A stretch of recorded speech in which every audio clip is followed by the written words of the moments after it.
महाराष्ट्र राज्याचे उपमुख्यमंत्री माननीय अजितदादा पवार यांच्या वाढदिवसानिमित्त सोमेश्वर विद्यालय भागशाळा करंजे या ठिकाणी सोमेश्वर सेवाभावी संस्थेच्या वतीने विद्यार्थ्यांना शालेय साहित्य व खाऊ वाटप करण्यात आले। यावेळी सोमेश्वर सेवाभावी संस्था सोमेश्वर पंचकृषी यांच्या वतीने हरिभक्त परायण समाज प्रबोधनकार स्वप्नील महाराज काळाने, रील स्टार आकाश भापकर व सुयोग साळवे यांना श्री सोमेश्वर गौरव पुरस्कार 2025 देऊन सन्मानित करण्यात आले। या कार्यक्रमासाठी सोमेश्वर सहकारी साखर कारखान्याचे चेअरमन, व्हाईस चेअरमन, संचालक व राष्ट्रवादी काँग्रेसचे पदाधिकारी तसेच विविध गावचे सरपंच व ग्रामस्थ उपस्थित होते। धन्यवाद। यावेळी काळाने महाराजांनी मुलांना मार्गदर्शन केले। या दुनियेमध्ये बाळांनो पैसा कमवणं फार सोपं आहे, पण या दुनियेमध्ये सन्मान, आदर, प्रतिष्ठा, मान मिळवणं फार कठीण आहे। आणि या सर्व व्यक्तींनी त्यांच्या जीवनामध्ये तो आदर, मान, सन्मान अतिशय चांगल्या कर्तृत्वाने कमवलेला आहे की ज्या ठिकाणी तुम्हाला कुठं ज्ञान प्राप्त होत असेल तर ते ज्ञान तत्काळ घ्या। त्या व्यक्तिमत्वाकडून ते सद्गुण आत्मसात तत्काळ करा। आपण म्हणलं ना आम्ही नंतर या गोष्टी करू, नंतर ती पुस्तक वाचू, नंतर ते व्हिडिओ ऐकू, नंतर त्याने काही होत नाही। तुम्ही ज्या वेळेस चांगल्या गोष्टींना भविष्यावर ढकलता ना त्याच वेळेस समजायचं की तुम्ही तुमच्या जीवनातून त्या चांगल्या गोष्टींना निसटण्यासाठी वाव देता। पण तसं न करता तुम्ही सगळी लेकरं चांगल्या प्रकारे इथं हे ज्ञानाचं अर्जन करताय। इथं आलेले सर्व मान्यवर असतील, आपण सारे विद्यार्थी असतात, आपल्याला आपली नैतिकता जपायची बाळांनो। ज्या क्षणाला तुमच्या मुखामध्ये एखादा वाईट अपशब्द येईल ना तिथं समजायचं की तुम्ही तुमच्या जीवनातल्या दुर्भाग्याला वाव दिला। तिथून पुढे तुमचं भाग्य नाश पावायला सुरुवात होतं। पण जितकं शक्य होईल तेवढी वाणी पवित्र ठेवायला पाहिजे। वाणी पवित्र ठेवायला म्हणजे आपल्या मुखामध्ये कधीच कुणाबद्दल अपशब्द नाही यायला पाहिजे। तुमच्या भाषेत सांगायचं झालं तर आपल्या तोंडामध्ये कुणासाठी कधीच शिव्या नाही यायला पाहिजे। ज्या लेकरांच्या मुखामध्ये शिव्या येतात, जी मुलं रागाच्या तडाख्यात एखाद्याला 1-2 शिव्या देतात, आजूबाजूला आपल्या बहिणींसारख्या मुली असतात त्यांच्या समोर शिव्या देताना पण मागं पुढे पाहत नाही, त्यांनी नक्की समजायचं की ती पुढच्या भवितव्याला स्वतःहून आपल्या पायदळी तुडवतात। आपल्या मुखातून वाईट शब्द आले ना देव त्यांना कधीच अशी व्यस्त गाजवण्याचं सामर्थ्यच प्रदान करत नाही करत। म्हणून आपली वाणी पवित्र पाहिजे।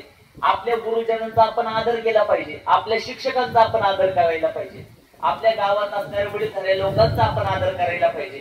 पण आजकालची पिढी पाहायला गेली ना एखादा वडीलधारी व्यक्ती असला ना त्याची टिंगल टावळी करायला पण त्यांना काही मागं पुढे वाटत नाही।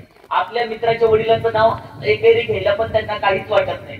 ही मुलं भविष्यात जाऊन कोणती मोठी क्षितिज गाठणार नाही, भगवंत त्याच्यावर कोणत्या मोठ्या जबाबदारी सोपवणार कोणत्याच। काही शालेय विद्यार्थी फक्त शालेय जीवनापुरतेच मर्यादित राहतात, नंतर त्यांना जीवनात कोणतंच यश प्राप्त होत नाही। का? त्याला कारण एक आहे, ते म्हणजे फक्त शाळेच्या बाकावर अभ्यासाचे धडे गिरवण्यामध्ये त्यांना रस होता, पण जीवनाच्या कर्तृत्वावर आपली नैतिकता जपण्यामध्ये ते फार कमी पडले। अशी अनेक उदाहरणं सांगते। मुलांना, शिक्षकांना आम्ही जाणीवपूर्वक सांगतो तुम्ही त्यांना चुकला ना शासन करा। त्यांना आता सगळीकडे सीसीटीव्ही सगळ्या गोष्टी आलेल्या आहेत, पण मुलांना हात लावायचा नाही, हे करायचं नाही। मुलाला जोपर्यंत धाक लागणार नाही तोपर्यंत मुलगा घडणार नाही। छडी लागेल छमछम विद्याही घेऊन उगत म्हणलं जात नाही। मुलांना शासन करणं पण गरजेचं आहे, मुलांना शिक्षकाचा धाक असणं गरजेचं आहे। जोपर्यंत मुलगा कोणत्या गोष्टीला भीत नाही तोपर्यंत त्याच्यामध्ये परिवर्तन पण घडत नाही। मग आजकाल आपण काही शिक्षक थोडे काय ओरडले की आपण त्यांना अलिगेशन लावतो, त्याच्यावर ब्लेम करतो, ही अतिशय चुकीची पद्धत आहे। आज खरं पालक पाहिजेच होते, पालक असते मला अजून उघडपणे बोलता आलं असतं। पण तरी देखील लेकरांना तुम्ही तुमच्या ध्येयासाठी तत्पर राहा। या शाळेच्या या गेटच्या बाहेर तुम्ही गेला ना काही नाही, थोडी तरी चूक झाली पण माफ करत नाही। इथं तुम्हाला सर मॅडम मध्ये शांत बसा, केस कापा, उशीर राहिला तुम्हाला हटकतात। बाहेर कॉलेजला गेल्यानंतर तुमच्या सुप्त गुणांना पायदळी तुडवलं जातं। तुम्हाला पुढे म्हणले ना कॉलेजला गेला, कोण पुण्याला गेला, कोण बारामतीला गेला, कोण कुठे गेला, मला स्पीच द्यायचे बरं का, तुम्हाला संधी दिली जात नाही, तुम्हाला चान्स दिला जात नाही पुढे बोलायचा। म्हणून सांगतो इथं तयार व्हा, इथं स्वतःची मतं मांडायला शिका। इथं आपल्याला जे चुकीचं वाटतं त्या चुकीच्या गोष्टी सरांना सांगा, जे बरोबर त्या बरोबर गोष्टी सरांना सांगा, ज्या चांगल्या गोष्टी त्या आत्मसात करा। आपल्या दिवसाची दिनचर्या ठरवा, आपल्या जीवनातली स्वप्न ठरवा. जितकं शक्य होईल तेवढं आपण आपल्या ध्येयाबद्दल एकनिष्ठ राहा. आपल्या आई वडिलांना सन्मानाची वागणूक द्या. आणि येणाऱ्या काळामध्ये आता जसा भूगोल, इतिहास, मराठी, हिंदी, इंग्लिश विषय आहे ना, येणाऱ्या काळामध्ये अजून 4-5 वर्षांनी आपल्या अभ्यासक्रमात अजून एक विषय येईल. तो म्हणजे कोणता? संस्कार.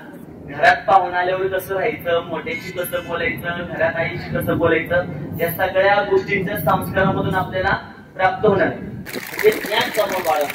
ज्यावेळेस ज्ञान कमवताल ना, तुमच्या कल्पनेच्या पलीकडची यश तुम्हाला प्राप्त होईल. जितकं वाचता येईल तेवढं वाचा. जितकं शक्य तेवढं लोकांना नम्रतेने वागणूक द्या. भगवंत तुमच्या कृपा करेल. नम्र झाला होता ते दिले ना. आणि आज श्रावणी पहिला समोर आहे. महादेवाचं दर्शन देखील होईल आमचं. आणि सुखदेव दादांना सोडू नका. खरंच करंजी विद्यालयाच्या सगळ्यांना सांगेल, ग्रामस्थांना सांगेल, आपल्या अध्यक्षांना सगळ्यांना सांगेल की त्या अशा व्यक्तिमत्वाला सोडू नका. जे संसारिक लोक एवढी गुरफटले. तुमच्या मी माहितीसाठी सांगतो, आमची तर काय दिवसाला त्यांचा गल्ला 70-80 रुपये. पण कधी समाजामध्ये सेवा करताना दिसणार नाही. कोणत्या विद्यार्थ्याला एखादा पेन देताना दिसणार नाही. भले यांचं इन्कम सोर्स मला माहिती नाही, तरी पण प्रत्येक समाजातील घटकासाठी उभं राहणारी व्यक्तिमत्व भेटत आहे. तर यांचा आपण सगळ्यांनी जपलं पाहिजे. एवढं मी सगळ्यांना विनंती करत आपल्या लेकरांसाठी वेळ द्या हीच आपल्या सर्वांना विनंती करतो. आणि लेकरांनी आई वडिलांचं नाव मोठं करण्याकरता कायम धडपड करा.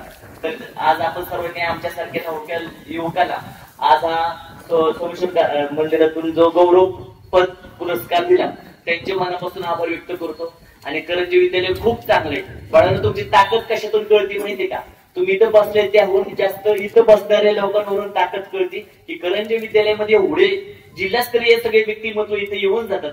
याचा अर्थ करंजी विद्यालयामध्ये येणाऱ्या काळामध्ये महाराष्ट्राला दिशा दाखवणारे बरेचसे रत्न इथं घडणार आहेत. आणि आज जे आपले महाराष्ट्राचे लाडके उपमुख्यमंत्री, न भूतो न भविष्य असं व्यक्तिमत्व लागलेले आपले सर्वांचे लाडके श्री अजितदादा पवार यांच्या जन्मदिवसानिमित्त हा जो कार्यक्रम आयोजित केला त्याबद्दल आपल्या सर्वांच्या विरोधापासून आभार व्यक्त करतो. आणि माझ्या विचार पुष्पांना मी इथेच पूर्ण देतो. रामकृष्ण हरी. धन्यवाद.